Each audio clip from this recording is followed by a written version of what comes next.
Muse. In that fin de siècle world of the stone roses, baggy trousers and duffels, E-tabs and Oasis, you dressed in the style of a wartime Parisienne, a Coco Chanel, bringing glamour again to the occupied streets of grey Belfast. In Edwardian boots and lips always glossed, you visited me in my run-down bedsit to drink wine and talk poetry, or my lack of it. Till, like Norwegian wood in a candlelit oriel, you said it's time for bed in a lilac camisole. For all the world like Gene Simmons's Estella, tempting Pip in the gnarled Saddis house, or wait, Ursula in Women in Love, teaching cold-hearted Birkin how to hurt and to live with complete self-abandon in the ruins of history. No wonder then, is it, that I live with your memory? Muses don't often visit. The October Girl. October, when the world prepares to die again. Oak trees, sycamores, beaches.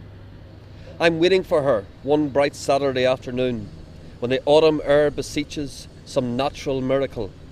The Holy Land of Magdala Street or Fitzroy Avenue holds its breath, can hardly understand the childlike vision slipping into view in auburn sunlight.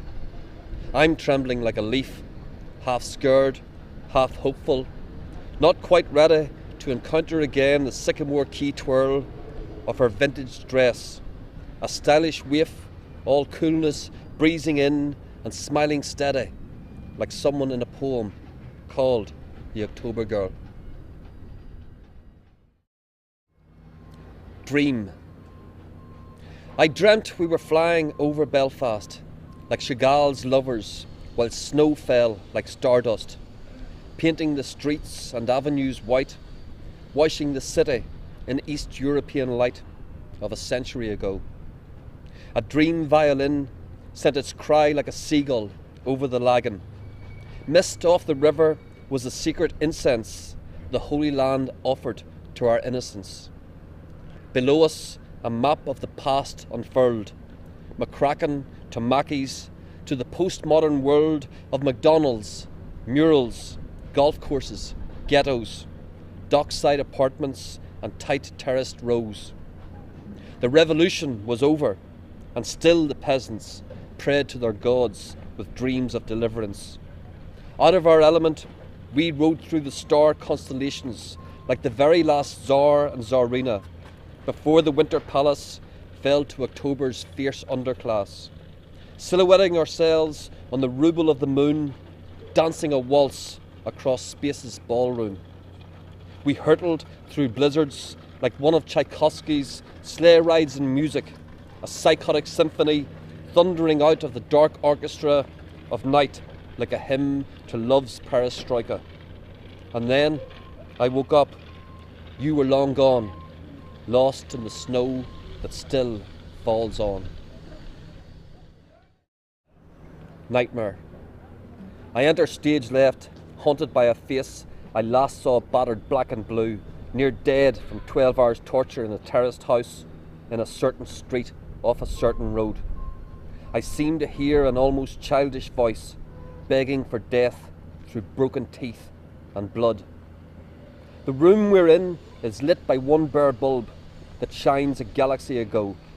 The scene is something out of Tarantino's pulp fiction come to life.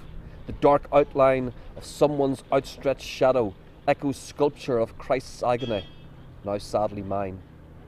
I'm dangling from a Spanish Inquisition-style device that's hooked up to the ceiling. For the umpteenth time, I'm asked a question I don't know how to answer.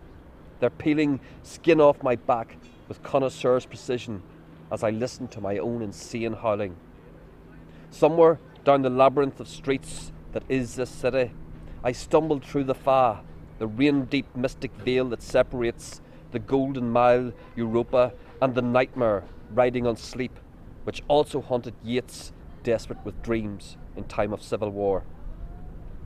Above the miles of terraced dark wasteland, a cloudscape reminiscent of Dali, ripped and ravaged by a raving wind, thunders with news of kingdom come And lo, death enters the room, t-shirted, stoned, and up for some Buñuel tomfoolery. While from beyond, the full moon hanging over these houses, streets and grey skylines, a vast army of chimeras rides the air. I wake up in a cold back alley, lost. Dawn pulls back its faded red velour.